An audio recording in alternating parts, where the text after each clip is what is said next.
Since I'm cutting down a few trees and I'm using my equipment, I should probably just explain a few of the things I have here.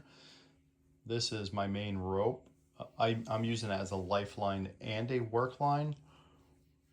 Normally what would happen is you'd have a lifeline in order to hold yourself up in a tree. You would only use that for yourself.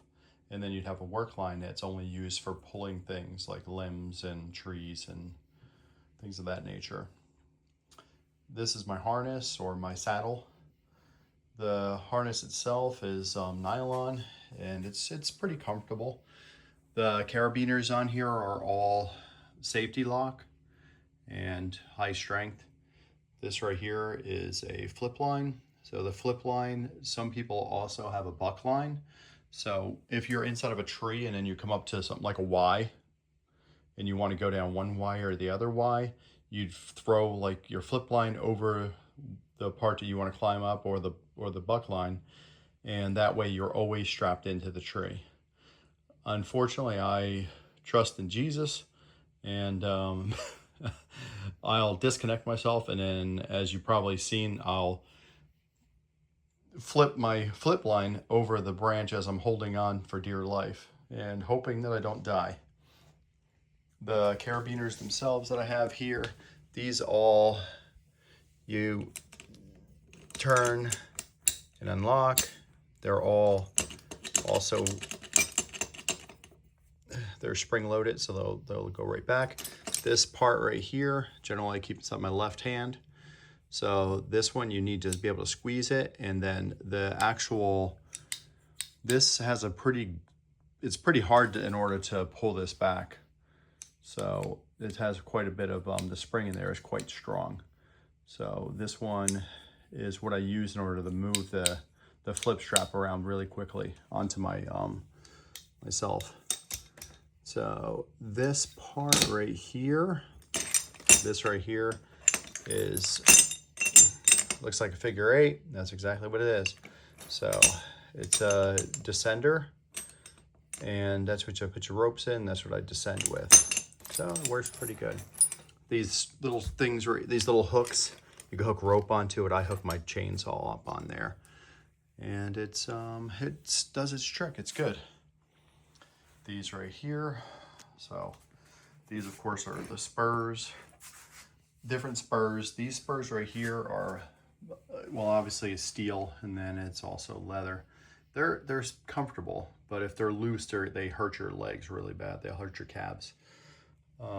The spurs themselves, you can see how long they are. Those are in order to get in through the bark. If somebody has a shorter pair, they're normally for climbing telephone poles. I got 2 saws. I have a couple saws actually, but these are the 2 saws I use mainly. This saw right here is a climbing saw, so you can see how the handle's up top. That's because it'll make it well balanced. So if you're trying to use it with one hand, it's really easy to use. So I just pick it up with one hand, I'm good. That saw right there, you can see where the handle's in the back, so you need 2 hands in order to use that saw. Let's see.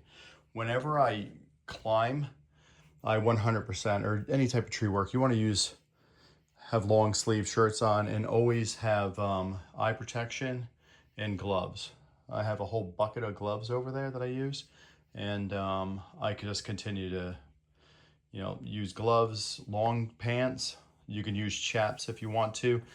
Some of the chaps they have actually have a material in them. If the chainsaw catches on it, it'll bind in the chainsaw really quickly and stop it. So you don't want to cut your leg off. But long sleeves, if you're climbing a tree and then you slip, so say if you catch bark and then your spur slips out, you'll fall flat against the tree. If your arms aren't covered completely, you're gonna wind up tearing your forearms up so bad, because I mean it scares the snot out of you. So you just wrap your arms around the tree. And so I've learned a long time ago, use long sleeve shirts. Always use gloves. Yeah, I'm trying to cut down those branches. I got like 10 minutes to do it. I gotta climb up with that rope, cut down those 2 branches, pull that other one down, clean it up, be done. Hopefully it'll be quick. And first thing I want to do is make sure this thing is working. Give it a couple pumps. once, turn it back on. Here's the on-off switch. Turn it on. Turn on the choke. Make sure the safety's on. There we go. That's a good sign.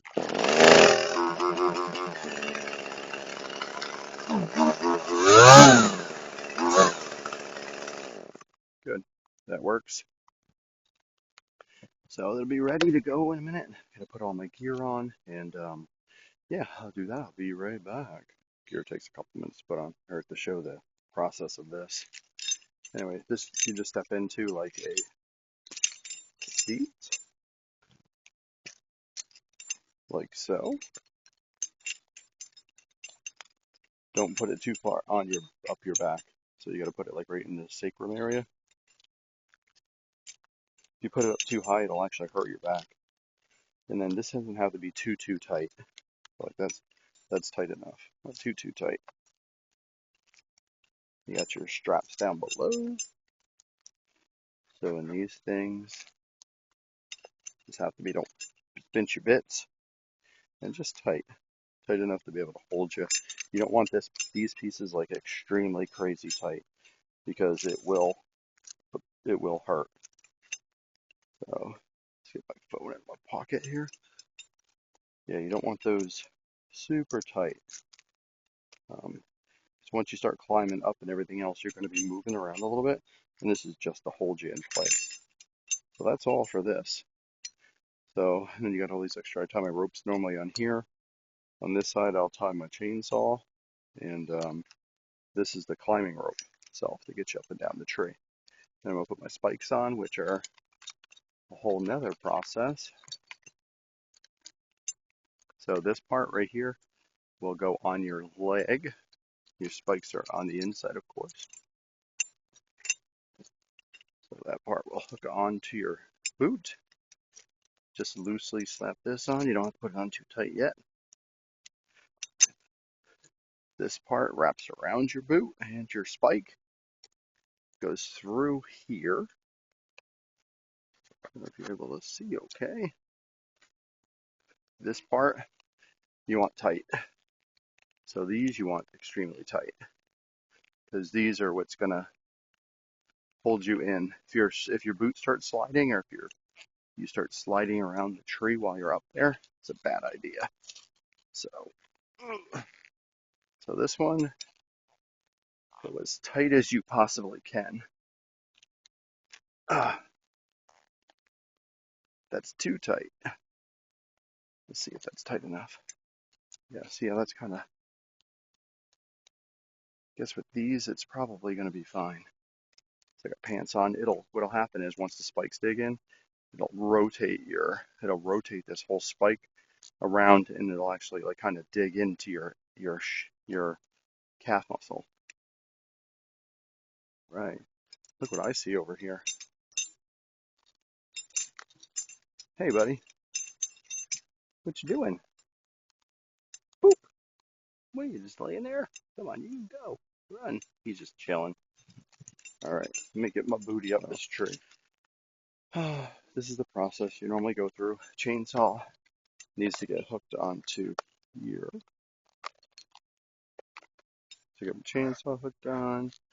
This rope has to get tied onto my carabiner here, which is, put this through here. So if you guys ever rappel and stuff, this is how you do it.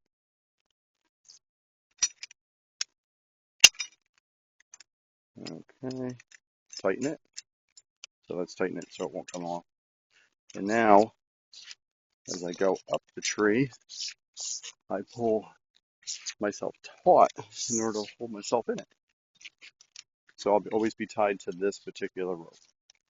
I'm not going to wrap this rope around the tree because I don't want to get it around myself. In between me, I don't want to put this rope in between me and the anchor rope. Put this in like so. And then as I go up, I'll tighten myself up.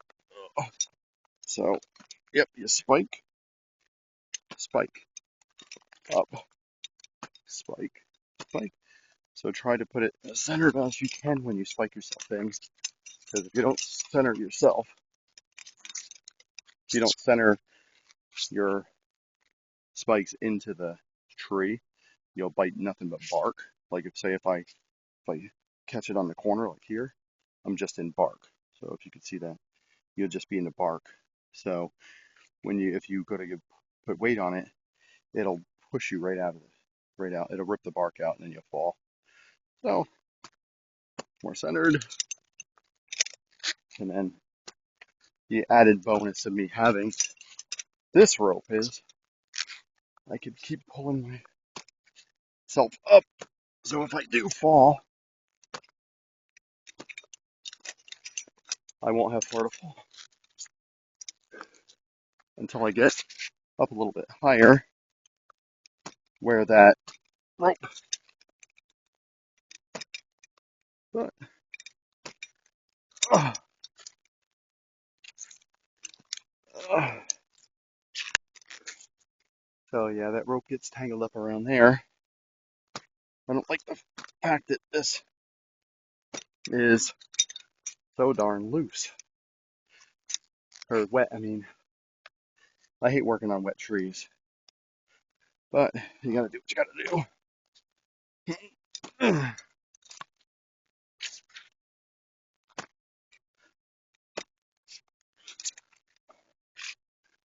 Ah, and my head itches. But anyway, you guys see what I'm doing as I'm doing it. So, and then, of course, as I go up, you pull your rope up. So you kind of like whip it up the tree. So that's gonna help you get up as well. Always hold tight onto your rope, because if you do slip, this is gonna help you as well. And, oh, the last time I went up the tree, I was literally right here, and my little guy comes running down to go help me, and he's underneath the tree. I can't drop branches with him underneath the tree, obviously. And you can see I've been dropping that tree. There's one over there. There's a couple over there, one over there. So I've been dropping trees around here. One in the yard over there. I still have like 5, 6 more trees to drop. Shouldn't be too much. In the front yard. In the backyard, I got a few more.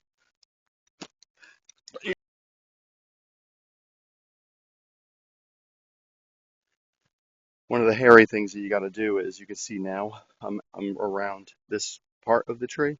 So I climbed up the tree. I actually disconnected myself from here. So that's one of the fun things you got to do. Normally, if you're climbing and you're just cutting trees, then you will cut this branch off as you go up and then make yourself up. But I'm not cutting down the branch. I'm just trying to get rid of these limbs. So I got up to this part. I had to pull this piece up and around this branch to here. So that means I had to disconnect myself. Along with this side here too, I could do the same thing. So all you do is you disconnect, pull this part through. So now when I want to rappel, this extra branch here is not, I got to maneuver myself up and around this limb in order to properly get to that tree. So it's going to be fun. So I got my chainsaw on me and everything else. So I can't go any higher. What I could do is disconnect myself again and then tie it around the other branch as well. That'll get me a little more leverage. So I think I'm going to do that. I just got to make sure my spikes are in good because you can see this is no weight on it. So when you do it, grab onto something that's secure like that rope, make sure your spikes are in good. Then now I'm totally disconnected. So if I fall, well, I do have my safety rope that's tied around me, but get my rope on there. So if you want to rely upon that, Yeah, so this is why you pay a lot of people money. You pay people a lot of money whenever they're doing trees, because that's not fun, especially if they're a climber, because climbing is exciting, but if you have a fear of heights, obviously you shouldn't do it. So I'm deathly afraid of heights, as you can tell. So anyway, see if I can get a foot up here. There we go. Pull the chainsaw over, and then for branches, when you go to cut them, I cut further down. So cut here. I want to cut it here, but I'm going to cut further down because you don't want to have it. Although this one's completely dead, you don't. Most branches aren't. If you go to cut it, it's going to pull the bark, and the bark's going to run down the tree. You can start with an upcut. Let's disconnect that. You can start with an upcut on a live branch. And what that does, it releases the bark from underneath. And then cut further down, not a couple inches, not a lot. And it'll actually relieve that. So start this up.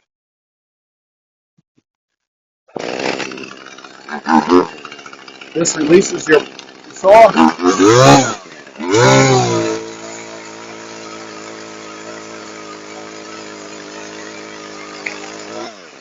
There we go. And then get the ropes out of the way a little bit.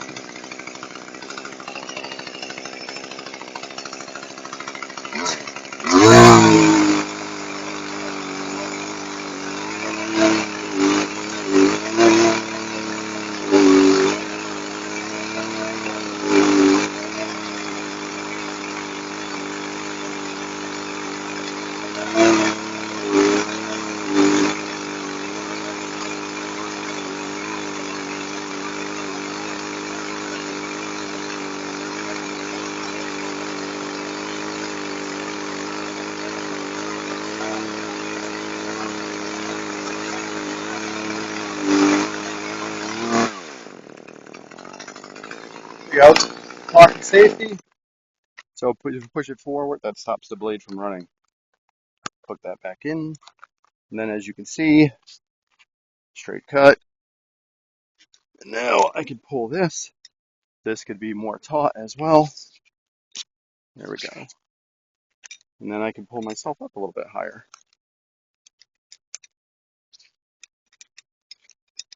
Since I am standing, I do have the foot on the here. So now you just do yourself a squat.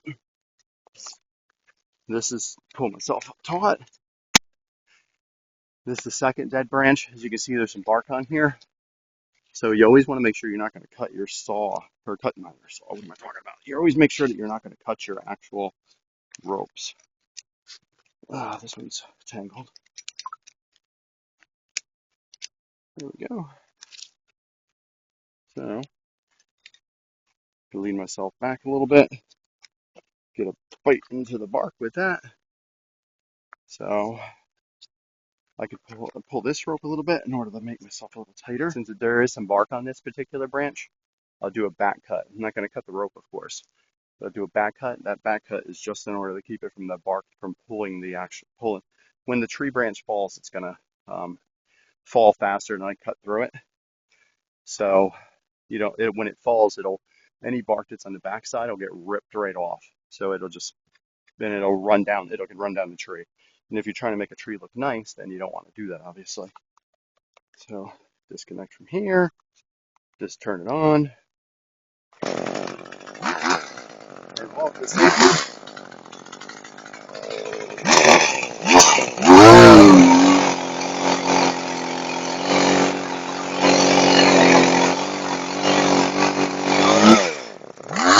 So the back cut will keep it from pulling bark off.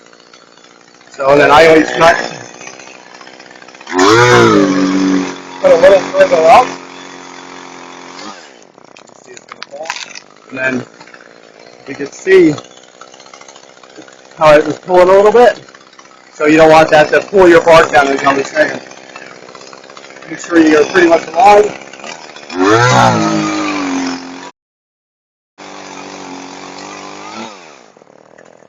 All right, I'm all wrapped up on here. So I retied myself with this rope around here. I have that rope I swung around that branch, which I can pull down. I'm gonna have to belay down. Well, I got that tree branch pulled up there. I am anchored to this tree limb, which is a live limb, and essentially just propelling down.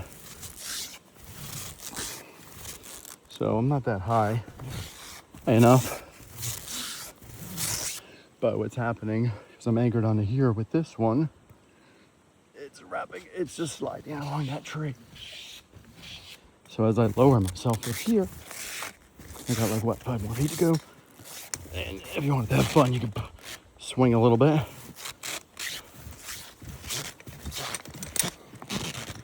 And I'm on solid ground, but you can see